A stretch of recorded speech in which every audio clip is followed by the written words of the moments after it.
Good morning, my name is Mary and I am doing my first DIY video, but it's going to be a little different because, like the thumbnail said, I didn't have the balls to do this one on my own. No, really. I didn't have the balls to do this. Okay, so I'm 5. I had one of my consigners come in and she brought me a whole box of jewelry that she had worked on. She had saw the idea somewhere else. It was a great way to repurpose old jewelry.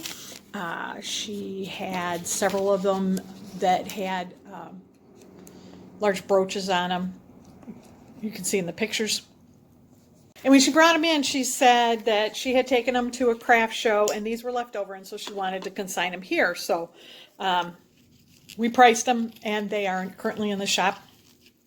And we're going to list some online and see how they go. But I wanted to show you a great idea to recycle or repurpose something that might have otherwise ended up in a landfill. And I have always been a big believer of recycling and reusing things as much as I can. That was kind of the excuse I used to give people when they would say, "What are you doing with all this crap in your house?" And I've since downsized to the point where I only keep the good stuff around now. So take a look at the pictures. I'll try to give the work some justice and explain to you just how easy these little bracelets are to make. So first I wanted to put this shot together so you could get an idea of the variety of the different pieces she's used. Some are fancy, some are blingy bling, different parts of the ball.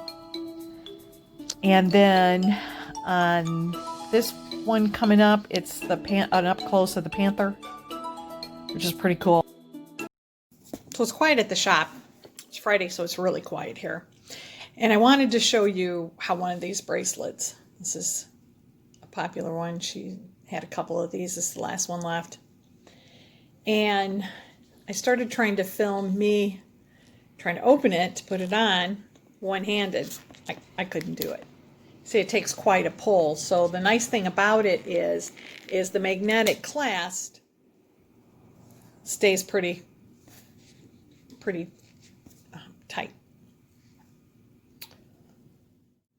So as I promised, here's the film of me trying to be coordinated and quickly show you just how easily this thing, now I'm wrestling, trying to hold on to the camera. That thing's really stuck.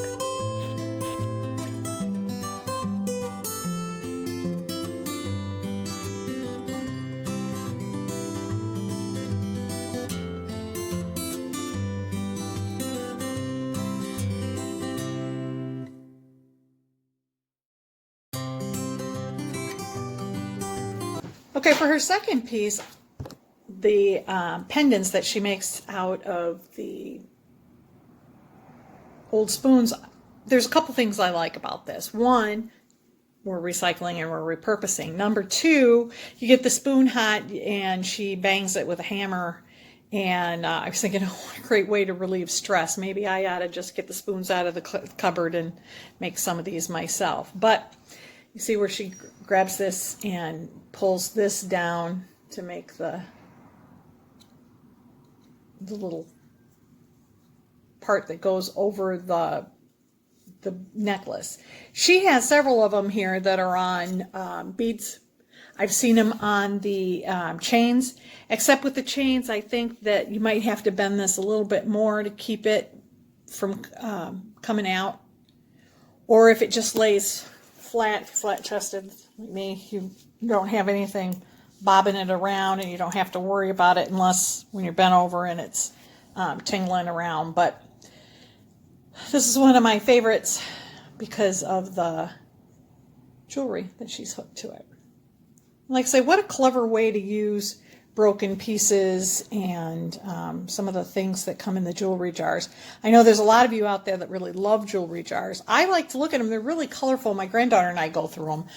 But I don't know what to do with the jewelry once I get it. So that's probably the only thing I've refrained from buying large quantities of, because I just think it's better for me to leave them for people that really enjoy them and craft. But Maybe you've heard of these two ideas already, but I thought it might be fun to share them just in case you haven't heard about them.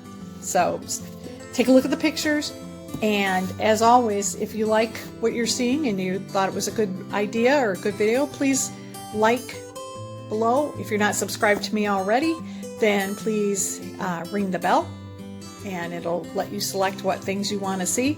And thank you very much. So here's a close-up of the one I was showing you. She really takes a mallet, she whacks that thing pretty hard.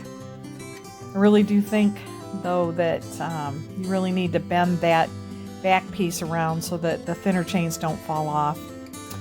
Part of what I didn't talk a lot about is the key rings that she uses the stems for.